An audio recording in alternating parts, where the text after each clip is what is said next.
Morning everyone. सभी लोग कैसे हैं?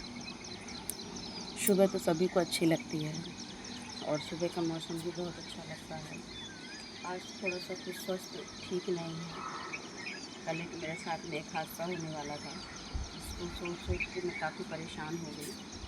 बट ईश्वर की अनुकंपा से जाको राखे साइयाँ मार सके ना कोई कितना भी कुछ भी कर ले या कितनी भी बददुआएं दे ले या कुछ भी हो जाए, जब उसकी रहमत होती है तो कुछ भी नहीं होता है। ऐसा ही कल एक चमत्कार हुआ।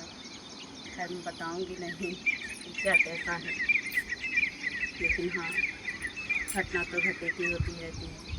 बहुत सारी चीज़ें होती हैं जिसमें हमारा कंट्रोल नहीं होता है।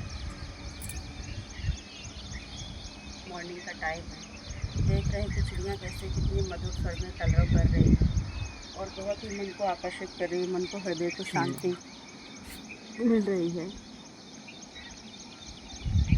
क्योंकि प्रकृति हमें कुछ ना कुछ सिखाती है।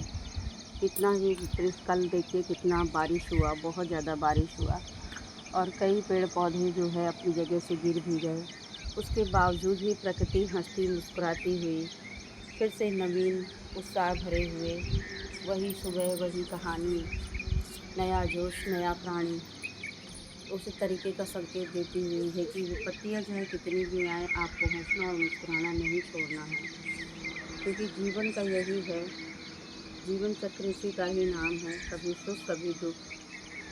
और देख सकते हैं चिड़ियों का वो जो झुंड है ना सामने, वो बहुत ही ज़्यादा आकर्षित करने वाला है। उड़ती हुई चिड़ियाएँ भी एक अलग संकेत देती हैं कि उठ प्राणी, तेरा जीवन का सफ़र अब प्रारंभ हो गया है। कब तक तू सोता रहेगा, कब तक दुख के आगोश में रहेगा? उठ, अंधकार को चीर कर फिर प्रकाश की ओर चल, क्योंकि चलना तो तेरा काम है और चलना ही तुझे पड़ेगा। ऐसा भाव रखते हुए हम सभी लोगों को आगे की ओर बढ़ना है, अपनी चेतना को अग्रसर करना है और अपने लक्ष्य के प्रति फिर बढ़ना है। ईश्वर ने हमें एक विशेष कार्य के लिए यहाँ भेजा है। उस कार्य को पहचान कर उस कार्य की सिद्धि के लिए हमें निरंतर रूप से आगे ही बढ़ना है और इस प्रकृति का अनुसरण करते हुए हमें निरंतर रूप से आगे पथ की ओर बढ़ते ही जाना है। हार नहीं माननी है, असफलताओं से हार नहीं जाना है। सफलता असफलता हमारे हाथ पे नहीं है, क्योंकि कर्म जैसे होंगे वैसे ही हमारी सफलता और असफलता निर्भर करती है। हमें सिर्फ अपना कार्य करना है, स्वयं को बहुत ही ज़्यादा अच्छा श्रेष्ठ कार्य करते हुए आगे बढ़ना है। क्या मिला, क्या खोया, क्या पाया, इन सब चीज़ों पर ध्यान न रखते हुए सिर्फ हमें निरंतर बढ़ते जाना है। क्योंकि हम करते तो वही हैं जो वो हमसे करवाना चाहता है। ईश्वर पर सच्ची आस्था रखें, उस पर पूर्णतः विश्वास रखें, प्रकृति से प्रेम करें, जीव जंतुओं से प्रेम करें। निरंतर रूप से ये हमें कुछ न कुछ संकेत देते ही रहते हैं जीवन में कि किस तरीके से हमें क्या करना, कुछ न कुछ सीख देते ही रहते हैं। इन सभी चीज़ों का ध्यान में रखते हुए हमें निरंतर रूप से आगे बढ़ना है।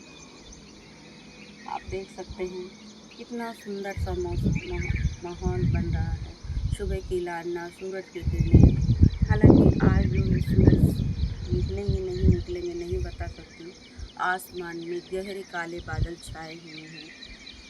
कहीं कहीं सूरज की लालिमा उन बादलों को चीरते हुए अपनी किरणों को प्रदर्शन भी कर रही है, पर बादल जो है ना उन किरणों को छुपा रहे हैं। लेकिन प्रकाश जो होता है ना, अंधकार को चीरता हुआ बाहर निकल ही आता है। तो सोचिए, जब सूरज की किरणों पर कोई बादल का अंकुश नहीं है तो हमारे जीवन पर दुखों का अंकुश कैसे हो सकता है? हमें तो निरंतर आगे ही बढ़ना है। तो इन सब चीज़ों से परे होकर हमें निरंतर आगे बढ़ना है और बढ़ते ही जाना है। प्रकृति की गोद में होते ही जाना है। हमें स्वयं को जानना है, हम क्यों आए हैं, किस लिए आए हैं, हमारा क्या वर्चस्व है, हमें किस कार्य के लिए ईश्वर ने किया है। इसको जानने के लिए निरंतर हमें योग करना चाहिए। सुबह के समय प्रकृति जल्दी उठना चाहिए, ईश्वर का नाम भजन सुमरन करना चाहिए, क्योंकि ये कलिकाल है और हमें निरंतर रूप से आगे बढ़ना ही है। आज के लिए इतना ही। राधे राधे। धन्यवाद।